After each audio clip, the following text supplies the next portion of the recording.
Trump said he would rewrite the electoral map during this cycle, noting back in May, even deep blue states were up for grabs. Trump wasn't totally wrong. The electoral map could get a big shake-up. State polls in some traditionally Republican-leaning states are showing a potential opening for Hillary Clinton. Mitt Romney carried North Carolina in 2012. The latest CNN poll in the state shows Clinton leading Trump 44 to 43. In right-leaning Missouri, Clinton trails by just 1 point in the latest Monmouth poll. Arizona hasn't been blue in 2 decades. Now Clinton is behind, but in striking distance, according to CNN's polls. Even if Clinton doesn't win these traditionally red states, it could force Republicans to divert resources from their typical strongholds. And that could be the strategy behind Clinton reaching out to deep red states like Utah, where she wrote an op-ed and the campaign opened a field office. Politico notes that even in South Carolina, a pair of Democratic Party-sponsored polls have shown another unexpectedly tight contest. Close races may force Trump's hand to redouble his efforts in states Romney won by double digits in 2012 and leave his chances of expanding the map very thin. The panel is back. Robert Traina, Molly Ball, and Steve McMahon. Steve, let me start with you. Do you think that Trump is falling for a trick here, or do you think that he needs to be in these states campaigning? Well, if you look at the poll numbers, he obviously needs to be in the states. And more importantly, perhaps if you're a Republican senator, you're Mitch McConnell worried about the Senate, you've got North Carolina, which now is in play because Donald Trump is so weak. Arizona today had a poll where John McCain was tied with his Democratic opponent. In New Hampshire, you've got a Republican senator running scared. So these states where Donald Trump is underperforming Mitt Romney create problems not just for Donald Trump, but for everybody else on the ballot. And there are a lot of them. And Molly, how much is there concern about that more broadly within the Republican Party? Oh, there's a lot. I mean, I would say they are in a state of panic and have been for some time. I mean, Republicans know that, you know, in a lot of states you do see these Republican Senate candidates outperforming Donald Trump by a large margin. Ohio and Florida especially come to mind, where both Marco Rubio and Rob Portman appear to be surviving the Trump effect so far. But the worry among Republicans is that this is only going to get worse if Trump is not doing anything to turn his campaign around, if he's not doing anything to build up much of a campaign in states like Ohio and Florida.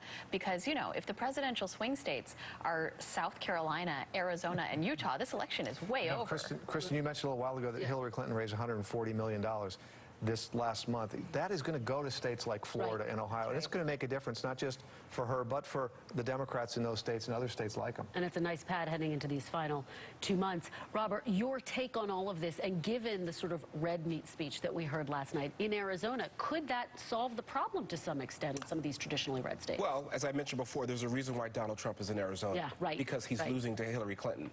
My understanding is Hillary Clinton is going to make a big ad buy in Arizona, 7 figures. It's going to be that role model ad. Some of you may have seen it, where the kids are sitting in front of a television and you hear Donald Trump saying what he's saying. This is one of the biggest head fake games that I think we can see in a long, long time. But what's interesting about this is that it's a real head fake game. And what I mean by that is that Hillary Clinton is within striking distance. She, in theory, could win Arizona. She could win Utah. It looks like she's going to win Virginia. Republicans always say they're going to win Pennsylvania. They always say they're going to win Michigan. But remember, Donald Trump was in Washington State. State just last week. This, I don't understand it. And the Trump campaign will say, well, listen, this is a good use of the candidate's time. He was up there for a fundraiser. We should do some type of a rally there. But mathematically, it does not make sense. I want to talk about the ground game a little bit and just put some numbers up that we have. This is from PBS NewsHour. As of August 30th, Hillary Clinton has 291 offices in 15 key battleground states. Trump has 88. Now the Trump campaign says they're adding 132 more in the coming days. But, Robert, can they make up this kind of ground? The ground game is critical. Yeah, the ground game is critical. There are certain states already that are already voting by the mail. But what's really interesting about this, I have to say in fairness to Donald Trump, he is only 3 or 4 points behind in the polls. He's only spent $5 million of his own money on television ads, which tells you how weak Hillary Clinton really is in a lot of these battleground states. Donald Trump is his own liability in many, many ways, but Hillary Clinton is as well. Hopefully we'll talk about the Jennifer Granholm interview, because there are a lot of Hillary Clinton's issues are self-inflicted in many, many ways, where candidly speaking, she should be much, much higher in the polls, given the fact that she's got such a significant ground game. Well, you bring up the Jennifer Granholm interview. Let's talk about it. Molly, she does have vulnerabilities. She is meaning Hillary Clinton. Hillary Clinton on the emails, on the Clinton Foundation, and it all feeds into this trust issue, which makes it tough for her in some of these battleground states and actually winning a state like Utah, which would be a big deal. The problem that Hillary Clinton continues to have is that she's had a hard time making a positive case for her candidacy as opposed to simply a negative case against Donald Trump. And that's why you see that what's happening in the polls is that Donald Trump is essentially holding steady.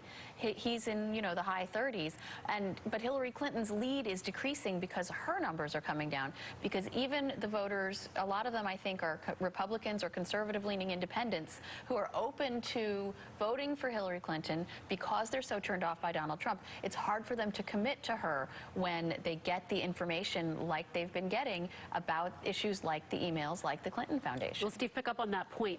Does Secretary Clinton need to be more aspirational in these final months of the campaign? Well, I mean, I think she's fairly aspirational on many of the days that she's out there, and she just doesn't get any coverage. Jennifer Granholm mentioned 2 speeches that she gave just recently where she laid out policies that are going to be good for the middle class, and that's an aspirational message, but it doesn't get covered. I mean, this campaign is getting covered a little bit like a demolition derby, and it's only the bigger, more spectacular crash in each day that gets covered. And when the FBI says we're going to release a memo on the emails, that gets covered for the full day. Hillary Clinton's speech does not. When Donald Trump does what he does yesterday, that gets covered.